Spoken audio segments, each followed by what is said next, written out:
জয় শ্রীকৃষ্ণ। প্রিয় দর্শক বন্ধুরা সকলে কেমন আছেন? আশা করছি ভালো আছেন এবং সুস্থ আছেন। আমাদের দৈনিক রাশিফল এবং টোটকার ইউটিউব চ্যানেলের পক্ষ থেকে সকলকে অনেক স্বাগতম জানিয়ে আজ একটি বিশেষ ভিডিও নিয়ে চলে আসলাম। এবং আজকের ভিডিওর বিষয়বস্তুটি কিন্তু অত্যন্ত গুরুত্বপূর্ণ এবং অত্যন্ত বিশেষ হতে চলেছে। তো আজকের ভিডিওর বিষয়বস্তুটি কী আছে আমরা জানবো। তার আগে বলে নিই, আমাদের আজকের ভিডিওর বিষয়বস্তুটি কিন্তু শারদীয়াকে কেন্দ্র করে এবং মা দুর্গাকে কেন্দ্র করে এবং এই দেবীপক্ষকে কেন্দ্র করেই কিন্তু হতে চলেছে। তো চলুন ভিডিওটি শুরু করব। এবং তার আগে বলে নিই, আমাদের এই চ্যানেলের মাধ্যমে ভিডিওগুলি হয়ে থাকে গ্রহ সংক্রান্ত, রাশি সংক্রান্ত, টোটকা, বাস্তু টিপস এবং ইউনিভার্সকে কেন্দ্র করে, তার সাথে সাথে মহাবিশ্ব সংখ্যাতত্ত্বকে কেন্দ্র করেও কিন্তু হয়ে থাকে। তো এই ধরনের ভিডিও যদি আপনারা পেতে চান, আমাদের চ্যানেলের মাধ্যমে এই রকম ধরনের ভিডিও যদি আপনারা পেতে চান, অবশ্যই আমাদের চ্যানেলটিকে সাবস্ক্রাইব করে পাশে থাকার অনুরোধ রইল। এবং আমাদের চ্যানেলটিকে সাবস্ক্রাইব করে পাশে থাকার বেল নোটিফিকেশনটি অন করে রাখবেন, যাতে আমাদের চ্যানেলের মাধ্যমে ভিডিওগুলি সম্প্রচার হওয়ার সাথে সাথে আপনাদের কাছে সেগুলি সত্বর পৌঁছে যায়। তো চলুন ভিডিওর বিষয়বস্তুটি কী আছে একবার জানব। তো আজকের ভিডিওর বিষয়বস্তুটি রয়েছে, দুর্গাপুজো থেকে 4 রাশির সুবর্ণ সময় শুরু হতে চলেছে। যা করবেন তাতেই কিন্তু সাফল্য লাভ করতে পারবেন। এই ছিল কিন্তু আজকের ভিডিওর বিষয়বস্তু। চলুন শুরু করা যাক আরও বিস্তারিত।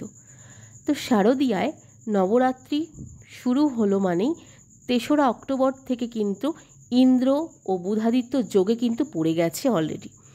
3রা অক্টোবর থেকে কিন্তু ইন্দ্র বুধাদিত্য যোগে পড়ে গেছে। এটি হয়তো জ্যোতিষশাস্ত্র অনুসারে সকলেই জেনে থাকবেন। এবং শারদীয়া নবরাত্রি শুরু হলেই কিন্তু এই তিথিটি বা এই যোগটি কিন্তু পড়ে থাকে। এমন পরিস্থিতিতে এই শুভ যোগটিকে রাশিচক্রের উপর শুভ প্রভাব কিন্তু ফেলে থাকে। জেনে নিন নবরাত্রির সময় মা দুর্গার আশীর্বাদ কোন কোন রাশির উপরে থাকে বা কোন কোন রাশির উপরে সবসময় পড়ে থাকে, সেটিও কিন্তু থাকছে আজকের ভিডিওর বিষয়বস্তুর মধ্যে। তো মা দুর্গাকে উৎসর্গ করা পবিত্র উৎসবটি হয়ে থাকে শারদীয়ার নবরাত্রি উৎসব। এই 3রা অক্টোবর থেকে শুরু হয়ে গেছে এই নবরাত্রি উৎসবটি। 3রা অক্টোবর থেকে কিন্তু শুরু হয়ে গেছে, যেটি প্রতিপদ, যেটিকে আমরা বলে থাকি দুর্গার শারদীয়া এবং দেবীপক্ষ, সেটিই কিন্তু 3রা অক্টোবর থেকে অলরেডি শুরু হয়ে গেছে নবরাত্রির উৎসব। নবরাত্রি মানে 9 দিনের যে উৎসবটি, 10 দিনের যে উৎসবটি শুরু হয়, এই প্রথমা থেকেই কিন্তু শুরু হয়ে থাকে মা দুর্গার দেবীপক্ষের উৎসব। এবং দেবীপক্ষকে কিন্তু উৎসর্গ করা হয়, মা দুর্গাকেই উৎসর্গ করা হয় এই উৎসবটিকে। তো নবরাত্রি শেষ হলে বা শেষ হবে 11ই অক্টোবর, দশমী পালিত হবে 12ই অক্টোবর। নবরাত্রি 9 দিনের যেই রাত্রিটি হবে সেটি শেষ হবে 11ই অক্টোবর এবং 12ই অক্টোবর দশমী পালিত হবে। তো জ্যোতিষশাস্ত্র অনুসারে মা দুর্গা রাশিচক্রের সমস্ত 12টি রাশির উপর তার আশীর্বাদ কিন্তু বর্ষণ করে থাকেন। তবে কিছু রাশির জাতক জাতিকাদের ওপর মায়ের বিশেষ আশীর্বাদ কিন্তু রয়েছে।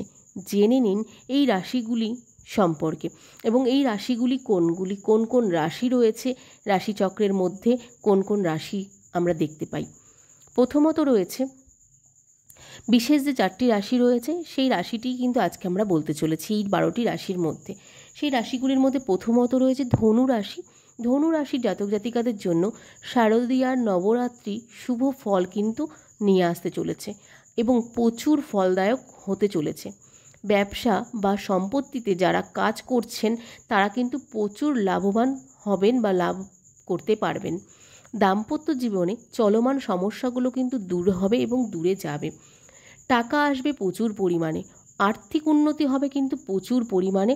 এবং এই আর্থিক উন্নতির ফলে কিন্তু আপনাদের এই ধনু রাশি জাতক জাতিকাদের কিন্তু সমস্ত দিকের বাধা বিঘ্ন কিন্তু আপনাদের কেটে যাবে বলে মনে করা হচ্ছে। এরপরেই রয়েছে মিথুন রাশি। মিথুন রাশির জাতক জাতিকাদের ক্ষেত্রে ধনু রাশির জাতক জাতিকাদের জন্য এবারের দুর্গাপুজো যেমন শুভ তেমনই ফলদায়ক হচ্ছে, সেই রকমই কিন্তু মিথুন রাশির ক্ষেত্রেও কিন্তু এইবারের দুর্গাপুজোটি অত্যন্ত শুভ এবং ফলদায়ক হবে। ব্যবসা প্রচুর লাভ হবে এবং যে কোনো জায়গা থেকে কিন্তু নতুন সোর্স থেকে আপনার টাকা ইনকামেরও কিন্তু উপার্জনের কিন্তু রাস্তা বেরিয়ে আসবে এবং প্রচুর লাভবান হবেন ব্যবসা সম্পত্তির দিক থেকে।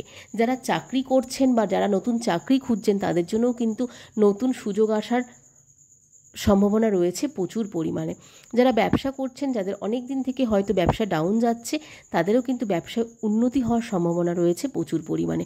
দাম্পত্য জীবনে চলমান সমস্যাগুলোও কিন্তু দূর হয়ে যাবে, পারিবারিক জীবনেও চলমান সমস্যাগুলি কিন্তু দূর হয়ে যাবে। সমস্ত দিক থেকে কিন্তু আপনাদের এই মিথুন রাশি জাতক জাতিকাদের অত্যন্ত ভালো ফল নিয়ে আসতে চলেছে এইবারের 2024 সালের দুর্গাপুজোর এই নবরাত্রির দিনগুলিতে। এরপরে আসছি বৃষ রাশি, তৃতীয় রাশি। বৃষ রাশির জাতক জাতিকাদের বা বৃষ রাশির লোকেরা নবরাত্রির সময় মা দুর্গার কৃপায় মানসিক চাপ থেকে কিন্তু মুক্তি পাবেন এবং আর্থিকভাবে লাভবানও কিন্তু হবেন। কর্মক্ষেত্রে বড় পদ পেতে পারেন এবং চাকরির ব্যাপারে ভালো প্রস্তাবও কিন্তু আসতে পারে আপনাদের। যে কোনো জায়গায় আপনাদের আর্থিক লাভের সম্ভাবনা রয়েছে বৃষ রাশির জাতক জাতিকাদের ক্ষেত্রে, যে কোনো দিক থেকে। সেটি আপনাদের চাকরির ক্ষেত্রে হতে পারে, ব্যবসার ক্ষেত্রে হতে পারে, বা যে কোনো জায়গা থেকে নতুন সোর্স থেকে নতুন সোর্স অফ ইনকাম কিন্তু আপনাদের আসার সম্ভাবনা রয়েছে প্রচুর পরিমাণে। এবং যারা শিক্ষাগতার সঙ্গে যুক্ত রয়েছেন বা শিক্ষার সঙ্গে যুক্ত রয়েছেন, শিক্ষাতনের সঙ্গে, তাদেরও কিন্তু এই শারদীয়ার সময় থেকে কিন্তু অনেক লাভবান হতে চলেছেন। আপনারা যে কোনো পরীক্ষা বা যে কোনো ইনস্টিটিউটে যদি আপনারা যোগাযোগ করেন বা যে কোনো জায়গায় আপনারা পরীক্ষার জন্য আবেদন করেন, সেই জায়গা থেকে কিন্তু ভালো ফল নিয়ে আসতে পারবেন বা ভালো ফল লাভ করতে পারবেন বৃষ রাশির জাতক জাতিকারা। এবং তার সাথে সাথে আপনাদের এই দুর্গাপুজোর থেকে মানসিক চাপ থেকে কিন্তু মুক্তি পাওয়া সম্ভব হবে এবং মানসিক চাপ থেকে কিন্তু মুক্তি পাবেন। আর্থিক লাভ কিন্তু আর্থিকভাবে প্রচুর লাভবান হবেন বলে মনে করা হচ্ছে এবং কর্মক্ষেত্রে বড় পদও কিন্তু পেতে পারেন আপনারা যে কোনো জায়গা থেকে। এরপরে আসছি তুলা রাশি, লাস্ট রাশি। তুলা রাশির জাতক জাতিকাদের ক্ষেত্রে এই শারদীয়ার নবরাত্রির সময়টি তুলা রাশির প্রতি মা দেবী দুর্গার বা দেবী মার দয়া কিন্তু করবেন প্রচুর পরিমাণে। মা দুর্গা প্রচুর দয়া করবেন। যারা বিদেশে যাওয়ার চেষ্টা করছেন তারা এই সময়ে তাদের কাছে কিন্তু সাফল্য পাবেন এবং তাদের পথ অনেক সহজ কিন্তু হতে চলেছে বা সহজ হবে। এবং আপনাদের যে কোনো ক্ষেত্রে বা যে কোনো জায়গা থেকে আপনাদের চেষ্টা কিন্তু বিফলে যাবে না। আপনারা যেটির মধ্যেই চেষ্টা করবেন না কেন, যেটাতেই হাত লাগাবেন না কেন, সেটিতে কিন্তু আপনারা ভালো ফল নিয়ে আসতে পারবেন। এবং চাকরি, নতুন ধরনের কোনো চাকরি যদি আপনারা খুঁজে থাকেন, সেটিও কিন্তু আপনাদের খুব ভালো ফল দিতে চলেছে। ব্যবসার ক্ষেত্রে কিন্তু আপনাদের উন্নতি হওয়ার সম্ভাবনা রয়েছে প্রচুর পরিমাণে এবং ব্যবসায় অত্যন্ত উন্নতি হবে বলে মনে করা হচ্ছে জ্যোতিষশাস্ত্র অনুসারে তুলা রাশির জাতক জাতিকাদের। তুলা রাশির জাতক জাতিকাদের শুধু এই ক্ষেত্রে নয়, অনেকগুলি ক্ষেত্রে দেবগুরু বৃহস্পতিও কিন্তু আপনাদের ওপর সদয় থাকছেন এই শারদীয়ার সময়টির মধ্যে। সেই ক্ষেত্রে আপনাদের কিন্তু প্রত্যেকটি জায়গায় কিন্তু আপনাদের অনেক সাফল্য লাভ করতে পারবেন তুলা রাশির জাতক জাতিকারা। উল্লেখ্য, নবরাত্রিতে মাতৃদেবীর আরাধনা করলে সকল দুঃখ দূর হয়ে থাকে। আপনি যদি দেবীর আশীর্বাদ পেতে চান তাহলে নবরাত্রির এই 9 দিন ধরে দুর্গা সপ্তশতী বা দুর্গা চালিসা পাঠ করুন। তাতে কিন্তু প্রচুর লাভ হবে এবং প্রচুর আশীর্বাদ পাবেন মা দুর্গার। আপনারা যারাই হোক না কেন এই 12টি রাশির জাতক জাতিকাদের মধ্যেই কিন্তু এই জিনিসটি করতে পারেন আপনারা। এমন নয় যে শুধুমাত্র এই 3টি রাশি বা 4টি রাশি করবেন, এমন কিছু নয়। দুর্গা চালিসা বা দুর্গা সপ্তশতী পাঠ করতে পারেন, তাতে কিন্তু অনেক লাভবান হতে পারবেন। তো এই ছিল আজকে ভিডিওর বিষয়বস্তু। এবং আজকের ভিডিওর বিষয়বস্তুটি আমরা কি জেনেছিলাম, দুর্গাপুজো থেকে 4 রাশির সুবর্ণ সময় শুরু। যা করবেন তাতেই কিন্তু সাফল্য লাভ করতে পারবেন। এর মধ্যে 4টি রাশির অত্যন্ত ফলদায়ক হতে চলেছে, যেটি হচ্ছে ধনু রাশি, মিথুন রাশি, বৃষ রাশি, তুলা রাশি। এই ছিল আজকের ভিডিওর বিষয়বস্তু। তো কেমন লাগলো আজকের ভিডিওটি অবশ্যই কমেন্টে জানাতে ভুলবেন না। ভালো লাগলে অবশ্যই একটি লাইক করুন এবং কমেন্ট করুন।